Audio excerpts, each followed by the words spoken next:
5 horas em ponto, muito boa tarde para você ligado na programação da Rádio Bandeirantes, começando agora Bastidores do Poder pelas ondas da Rádio Bandeirantes aqui em São Paulo, em FM 90.9, AM 840, em todo o Brasil pela rede Bandeirantes de rádio e no mundo, tanto pelo aplicativo Bandplay, também por radiobandeirantes.com.br. Nós vamos juntos até às 6 da tarde, também em áudio e vídeo, abrindo agora uma nova live em youtube.com/Rádio Bandeirantes Oficial, também facebook.com/Rádio Bandeirantes. Vamos juntos até às 6 da tarde. Eu, você, Lana Canepa e Cláudio Humberto, direto de Brasília. Cláudio, boa tarde, tudo bem?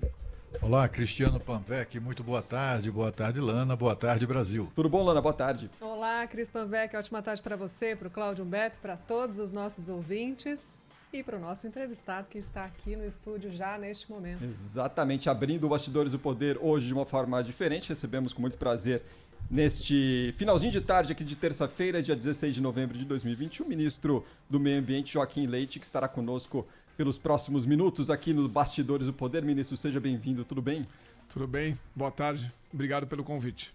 Ministro, abrindo com o senhor um papo importante nesta terça-feira, afinal a gente vem em um fechamento da COP, né, com uma definição do relatório final. Queria saber do senhor que avaliação que o senhor faz desse relatório final que foi acertado lá em Glasgow e como que o senhor avalia a participação do Brasil nesta conferência? Obrigado. O relatório final, ele traz uma frustração global, que é o volume de recursos prometidos em 2015, que iriam ser disponibilizados em 2020 e que agora serão disponibilizados em 2024. Eu acho que é uma frustração de todos os países que compõem a COP do Clima, porque os maiores poluidores, mais uma vez, postergaram esse volume de recursos. Esse volume de recursos é importantíssimo para uma transição justa, transição que todos esperam, inclusive o Brasil, que os países cheguem à neutralidade de carbono aproximadamente em 2050. Falta recursos e os países desenvolvidos e maiores poluidores não vieram preparados para essa conferência.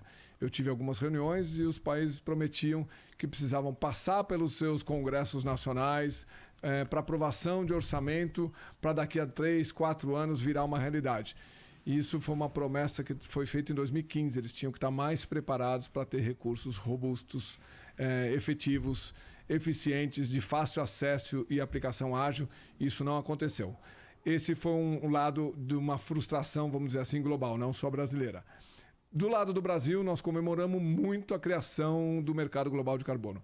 O Brasil, por características naturais e econômicas, será um grande exportador de crédito de carbono para o mundo. Uma vez que o Brasil representa menos de 3% da poluição dos gases de efeito estufa, os outros 97% são os países que compõem essa conferência. Nós entendemos que nós temos uma oportunidade única nesse momento de ser um fornecedor de crédito de carbono para um mercado global. E isso seria uma oportunidade, por isso que a nossa comitiva comemorou muito aí no sábado, já eram quase 8 horas da noite, quando a gente definiu que existirá a partir de agora um mercado global de carbono. Ministro Lana Canepa, aqui, eu gostaria de começar perguntando por um dos maiores desafios do Brasil, que é o combate ao desmatamento ilegal. Enquanto o senhor estava lá na COP, saíram os números do INPE aqui no Brasil de outubro, parece que o resultado não foi muito bom. Isso compromete a imagem do futuro verde do Brasil, do agro responsável, que está tentando se colocar para o mundo e dizer a gente cuida do meio ambiente? Os números de outubro do DETER, que são os alertas, vieram 5% acima em relação ao ano passado. São números que a gente considera que não são bons, claro. A atuação do governo federal, o que nós fizemos durante esse ano, o que nós estamos fazendo e que nós temos que ser mais contundentes em relação a esse tema. Todo o crime ambiental será combatido pelo governo federal. Já são 700 homens da Força Nacional presentes em 23 municípios da Amazônia, onde há o combate efetivo e permanente do desmatamento, junto com a Polícia Federal, junto com o IBAMA e o ICMBio. Então, eu devo ter uma reunião com o ministro da Justiça ainda essa semana para a gente aumentar a nossa efetividade no território. O que aconteceu? Nós tivemos aí um aumento dos servidores, o Ministério da Economia liberou a contratação de 739 servidores, já estão em processo de contratação, mas um aumento suplementar de 270 milhões de reais para a fiscalização.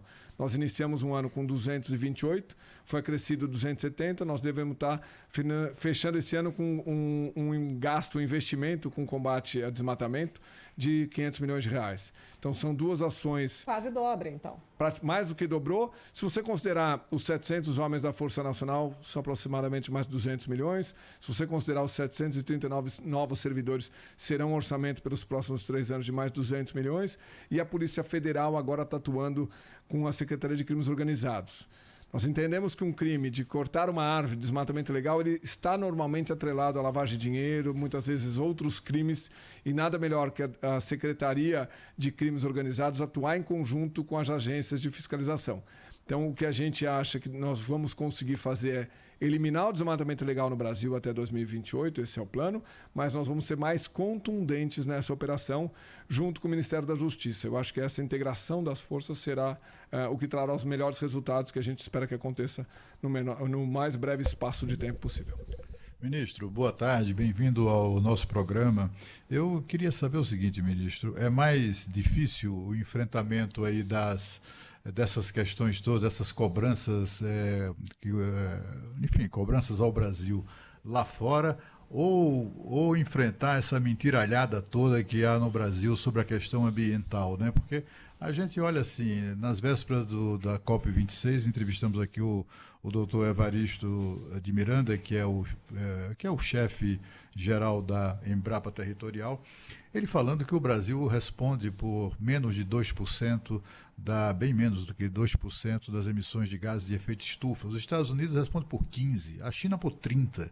E ficam enchendo o saco do Brasil, apontando o dedo para o nosso país. O que é mais difícil? E o professor, o doutor Evaristo, ministro, contou aqui para nós que ele participa de eventos internacionais, e quando ele cita os números, que são os números reais mesmo, né? Aí o que é que acontece? Ele simplesmente, as pessoas lá fora dizem, mas Evaristo, esses números os recebemos daí do Brasil, né? ONGs, essas ONGs, sobretudo aquelas mais picaretas que perderam grana, né? Perderam acesso ao Tesouro Nacional. Como está isso? Como está essa guerra aí lá fora? É pior ou é mais difícil de ser travado do que aqui dentro? Eu vou contar um pouquinho como foram as negociações e o que nós fizemos para chegar a esse consenso, especialmente no mercado de carbono. Primeiro, eu fiz 64 reuniões antes da Conferência do Clima para alinhar um pouco quais seriam os países que eu teria que pressionar e quais países eu teria que puxar para um consenso global em relação ao mercado de carbono. E eu passei 4 dias, cheguei na terça-feira, né? Cheguei na segunda, mas fui para o pavilhão na terça-feira no estande brasileiro, e fiz 24 reuniões em 4 dias. Foi dessa forma que a gente influenciou e foi o Brasil que garantiu a aprovação desse mercado global. Foi uma atuação conjunta do Brasil com o Japão, a proposta desenhada pelo Brasil, pela competente equipe de Itamaraty, que trabalhou arduamente nesse processo, desenhando uma boa proposta. O Japão colocou essa proposta como uma proposta para buscar o consenso e nós partimos para as negociações bilaterais com vários países. Nós recebemos no estande do Brasil, quer dizer, veio até nós conversar com o Brasil o Timmermans, que é da União Europeia, o ministro do Meio Ambiente chinês e o ministro do Meio Ambiente dos Estados Unidos, o John Kerry. Então, só para mostrar claramente que o Brasil, sim, é parte da solução dessa nova economia verde neutra em emissões. E o Brasil teve um papel preponderante. Foi o Brasil que provocou e mexeu nas peças necessárias para que esse acordo saísse. E nós entendemos que o Brasil aí foi super importante na articulação e fez um papel, assim, no sábado à noite, o Alok Sharma, que é o presidente da Conferência do Clima, veio nos agradecer pelo trabalho. O Timmermans da União Europeia também, eu acabei saindo junto com ele no final da conferência, no sábado à noite, ele também veio nos parabenizar pelo trabalho que o Brasil fez. O Brasil, como o presidente falou, o Brasil é parte da solução, seremos parte da solução. Então, esse foi uma negociação complexa, um consenso multilateral num tema chamado clima, e com várias partes, com realidades completamente diferentes, que quando você fala de redução ou eliminação do uso de um combustível fóssil, como carvão ou petróleo, alguns países ainda não têm a capacidade de fazer, nem econômica, nem tecnológica, é um desafio global você transferir tecnologia e recursos para que essa transição seja justa. Então, eu acho que a renegociação foi bem complexa, mas nós estamos muito felizes com o resultado. Mas a minha pergunta, ministro, é sobre como enfrentar essa questão, essa guerra de informação que há, né, lá fora e aqui, e sobretudo produzida por brasileiros ou por ongueiros estrangeiros que vivem aqui e que levam a vida falando mal do Brasil para tentar obter financiamentos lá fora para suas atividades. Eu queria saber isso, essa dificuldade, se não falta ao Brasil investir mais na sua imagem, digamos assim, na economia verde, né? Coisas dessa natureza. Eu queria saber qual é a maior dificuldade que o senhor encontra no campo aí do clima e da negociação aí que o senhor descreve, foi tudo muito bem, mas tem ali um contencioso, digamos assim, de imagem, tem um passivo de imagem do Brasil que é importante, tem muito dele construído em cima de mentiras. Aí eu queria saber se há alguma estratégia para enfrentar isso. Houve sim uma estratégia. Nós fizemos o maior stand do governo federal nas últimas conferências do clima. É um stand com mais de 200 metros quadrados, foi muito elogiado. Nós apresentamos mais de 100 projetos reais de um Brasil sustentável. Vai desde a agrofloresta, que foi feita no meio da Amazônia, no meio do Pará, até biocombustível no Rio Grande do Sul. O que nós fizemos? Um stand virtualizado via Brasília, que então nós tínhamos um estúdio em Brasília que era transmitido para dentro do stand em Glasgow. Tinham 2 stands, o stand A apresentava casos ali de Glasgow mesmo e o stand B era virtualizado de Brasília. Nós conseguimos levar 10 ministros a participarem dessa conferência. Nenhuma outra conferência teve 10 ministros participando. Claro que de forma virtual, quem foi presencial foi o Fábio Faria, que apresentou o projeto do 5G para a Amazônia, e o Bento, ministro de Minas e Energias, também, que apresentou aí todo o trabalho da política do Ministério. Mas foi muito importante levar um Brasil real lá para dentro. Dentro da conferência, apresentar um Brasil real para quem estava lá e para os outros países verem projetos sustentáveis, super interessante. Teve um dia só de mercado financeiro. Nós fizemos uma apresentação, por exemplo, que estava o presidente do BNDES, do Banco do Brasil, o Troirro do NDB, a Marta do PPI, junto com o Caio da Economia. Então, o que nós fizemos para tentar mostrar um Brasil que cuida, que protege o seu meio ambiente, que faz uma atividade real, é fazer o maior stand da história do Brasil dentro de uma conferência do clima. Isso, com certeza, chegou aos negociadores. Os negociadores entenderam um pouco mais de um Brasil real que faz e que protege a natureza, com certeza. Ministro, o Brasil tem muitas vantagens competitivas, né? A gente produz muita energia limpa, a gente produz muito alimento, quer dar o exemplo para o mundo. A ministra Tereza Cristina citou um número importantíssimo, um prato de cada 5, prato de comida consumido no mundo veio do Brasil. É importante como o Brasil é um grande produtor do agronegócio e consegue fazer isso dando um bom exemplo da preservação para o mundo. Então agora a gente pode dizer que quem cuidar da floresta vai ganhar dinheiro com isso? Exatamente. Nós desenhamos um programa chamado Floresta Mais, que é de pagamento por serviços ambientais. É o maior programa do mundo de serviços ambientais. É criar esse mercado de serviços ambientais e carbono será um dos critérios, um dos benefícios dos ecossistemas, como um termo mais técnico, que você mensura para saber se aquele território está bem protegido. O que nós entendemos? O agro vai ser beneficiado com esse mercado de serviços ambientais. Hoje, especialmente, papel, celulose e etanol estão prontos, já estão preparados. No mercado voluntário, eles já fazem isso. O que significa? Quando você acelerar um veículo a etanol, provavelmente você está fixando o carbono da atmosfera no solo. Quando você estiver comprando um papel, uma embalagem, muito provavelmente você vai estar fixando o carbono no solo e absorvendo o carbono da atmosfera. Então, esses dois, especialmente, já estão prontos para aproveitar esse mercado global. O agro, grãos, pecuária também irá aproveitar, com certeza irá aproveitar, porque a agricultura nossa será parte da solução. Tem uma especialista holandesa que diz que a agricultura irá ser responsável por absorver 40% dos gases de efeito estufa da atmosfera e fixar no solo, durante o processo de produção de grãos. Então o Brasil e o agro será muito beneficiado com esse mercado global. E existe uma modelagem já de como que vai ser feito essa aplicação de fato? Na verdade, o que se fez lá foi aprovar as diretrizes de um mercado global. A ONU agora tem que criar um sistema de registro e o Brasil também tem que criar um sistema de registro. A gente tem que incentivar tecnologias que mensurem a quantidade de carbono de cada projeto.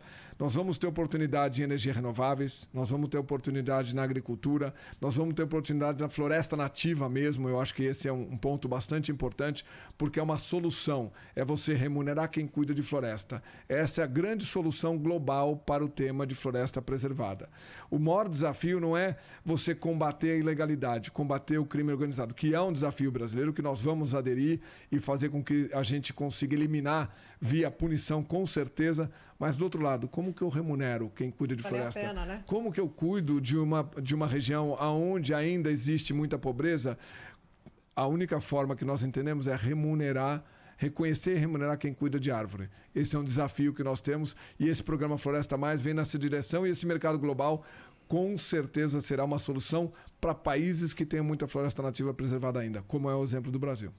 Ô ministro, o senhor fala com muito otimismo, né, desse mercado de carbono, destacando inclusive a alegria da comitiva lá em Glasgow com esse acordo. O que leva o senhor, toda a comitiva do Ministério do Meio Ambiente, a acreditar que de fato agora esse mercado vai sair do papel? Quais são as condições do mundo hoje para a gente botar fé que agora vai? Primeiro, em abril desse ano, na Conferência dos Líderes do Clima que os Estados Unidos promoveu, mais de 2 ou 3 mil empresas se comprometeram à neutralidade de carbono até 2050. Muitas atividades você não vai conseguir zerar suas emissões na velocidade desejada.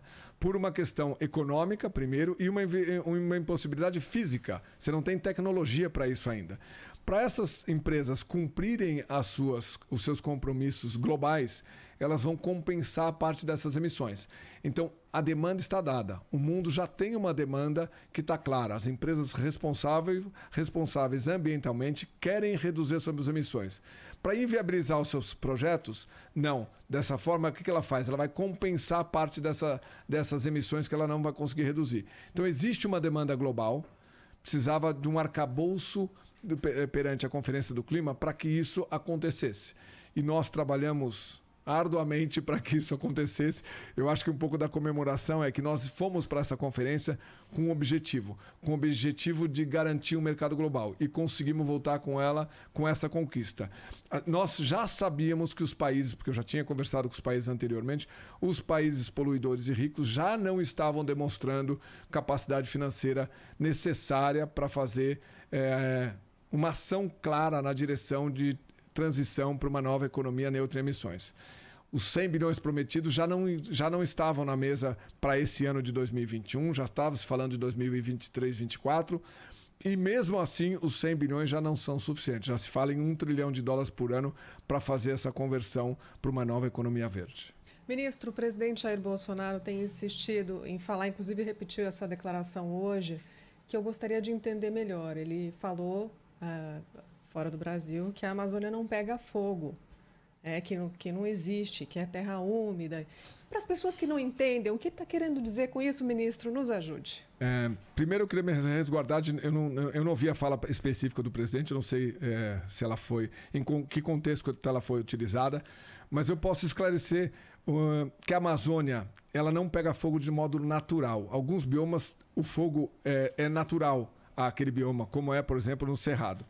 Qual é o grande desafio? O presidente em nenhum momento disse que vai aceitar que alguém cometa um crime ambiental naquele território. Tanto que nós fizemos esse ano um programa chamado Guardiões do Bioma, que conseguiu reduzir as queimadas no bioma amazônico em 26%. São 6 mil homens que atuaram no território. Ministério da Justiça, Ministério do Desenvolvimento Regional e Ministério do Meio Ambiente agiu preventivamente e atuou efetivamente. Então, todo crime ambiental será combatido na Amazônia. Isso não significa, por exemplo, que o agro é responsável por isso. O agro tem aproximadamente 6 milhões de produtores rurais cadastrados no CAR, no Cadastro Ambiental Rural, e foi constatado queimadas em 110 mil propriedades rurais. Então, é um número menor que 2%. Então, nós temos que defender nossa agricultura eficiente, competente, feita por produtores rurais sérios e não jogar a culpa num setor inteiro por um problema que representa menos de 2% dos cadastros ambientais rurais, que são os cadastros dos produtores. Então, nós temos um desafio. Combater, e esse ano nós fizemos preventivamente uma atuação conjunta com os estados, municípios, bombeiros estaduais, polícias estaduais, e conseguimos efetivamente reduzir. Acho que no Brasil foi 13% menor e na Amazônia foi 26% menor. Nós iremos continuar combatendo o crime, qualquer crime ambiental que aconteça no território da Amazônia. Isso é um comando dado pelo presidente.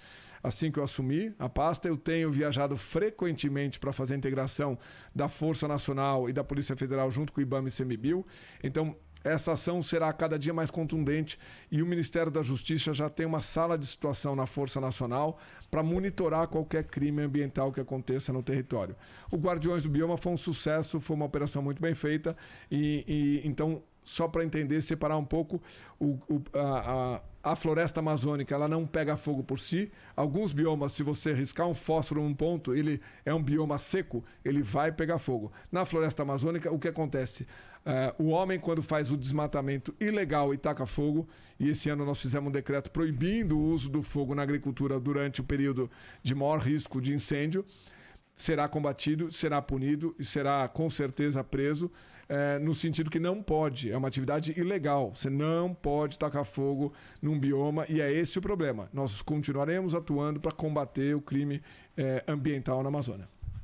Ministro, o senhor não digo o senhor, mas o governo brasileiro foi acusado durante a COP26 por todas aquelas pessoas que se associaram ao governo até no seu discurso, né, em relação ao nosso meio ambiente, etc. As pessoas ficaram preocupadas, essas pessoas, e isso chegou a ser difundido, de que o que se verificava na COP26 era uma espécie de rendição do Brasil aos seus críticos, né?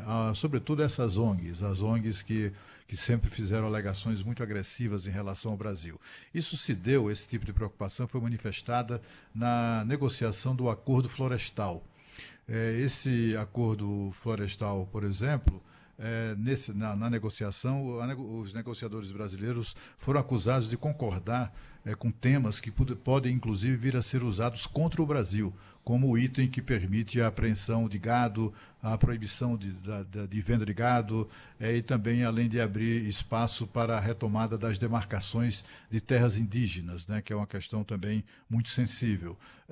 Aderindo a esse acordo, né, o Brasil também estava pronto a desistir de regulamentar a mineração e também de fazer a regularização fundiária na Amazônia. Eu queria saber se isso é verdade, se o Brasil acabou, se rendendo, digamos assim, à pressão, sobretudo das ONGs e tal, internacionais, e gostaria de saber também queria que o senhor definisse o seu próprio papel como o novo ministro do Meio Ambiente, ou o ministro do Meio Ambiente que está no exercício do cargo. Ao contrário do seu antecessor, que tinha uma atitude mais beligerante, o senhor parece ser muito conciliador, parece ter ali um estilão ali meio de acomodar as situações, as posições, etc., evitar áreas de atrito. É isso mesmo? Eu queria que o senhor se apresentasse mais, sobretudo ao nosso ouvinte aqui da Rádio Bandeirantes. Primeiro, os primeiros movimentos que o governo federal fez durante a Conferência do Clima, nos primeiros dias, que foi mais ambição. O que significa isso? Reduzir 50% dos gases de efeito estufa até 2030 e neutralidade em carbono 2050. A Carta sobre Florestas e o Acordo do Metano. Esses três movimentos foram muito importantes e o que eles fazem? Eles apresentam ao mundo políticas que o Brasil já faz bem feita. Então, quando nós aderimos ao metano, ao acordo de redução de 30% do metano global, não é 30% do metano do Brasil. O Brasil vai fazer a sua parte, porque ele já tem políticas como o Programa de Agricultura, o Plano de Agricultura de Baixo Carbono, o ABC+, já tem uma política de redução de emissões de 1,1 gigatoneladas de gás de efeito estufa equivalente. O que significa isso? Você tem metano dentro dessa meta. E você já tem uma agricultura responsável, uma pecuária que já faz um processo de melhoria na sua forma de produzir, e essa melhoria irá reduzir metano desse setor. O que aconteceu? Quando a gente adere ao acordo do metano, o que você vai fazer? Reportar esse gás de uma forma separada, porque você já tem uma política nacional para isso. Do outro lado, você tem uma política de eliminar os lixões a céu aberto no Brasil. Nós criamos uma política chamada Lixão Zero, que já fechou 20% dos lixões no Brasil. Isso reduz a emissão de metano. Então, quando você adere a um acordo como esse, o que é importante? Você traz ao mundo uma política nacional. Você tem que entender que a maioria dos acordos que acontecem na Conferência do Clima são acordos que o Brasil já tem políticas nessa direção. Lembre-se que você está falando de 194, esse ano foram quase 200 países assinando esse acordo. Vários países não têm política nenhuma de meio ambiente. Tanto que nós estamos oferecendo aos outros países essas tecnologias. Então, nós oferecemos a política de resíduos sólidos, que é bastante importante, está funcionando, com reciclagem. A gente recicla 98% dos resíduos animais. Também geraria um metano se não tivesse essa reciclagem. Então, a gente recicla 94% das embalagens defensivos. A gente recicla 97% das latas de alumínio. O Brasil é campeão em vários setores, especialmente em meio ambiente. O que nós fizemos? Nós mostramos que o Brasil é parte da solução quando você adere a um programa como esse. O programa de floresta, a Carta de Floresta, está claro que o Brasil tem uma política de combate ao desmatamento legal. Então, você se apresenta como alguém que participa da solução. Então, o Brasil fez sim o seu papel de ser mais ambicioso e de ser protagonista nas negociações, mostrando ao mundo as políticas do governo federal, estadual, municipal, a atuação do setor privado na boa direção de conservar o seu meio ambiente. E o Brasil, antes da conferência, lançou um programa, as bases do Programa Nacional de Crescimento Verde, que devem ser um exemplo para o mundo. O que é isso? Você considerar um projeto verde, um projeto que reduz emissões de gás de efeito estufa, que conserva a vegetação nativa, a floresta nativa e que usa racionalmente os recursos naturais. Nós temos um comitê interministerial de clima que agora tem o Ministério do Trabalho. O que é isso? É gerar o emprego verde, é levar a gente incentivar, acelerar, dar incentivos econômicos, dar priorização para projetos verdes. Essa é uma solução justa não só para o Brasil, é uma solução justa global. Tragam os temas para o meio ambiente não só para punir, não só para onerar, mas sim para acelerar uma nova economia verde.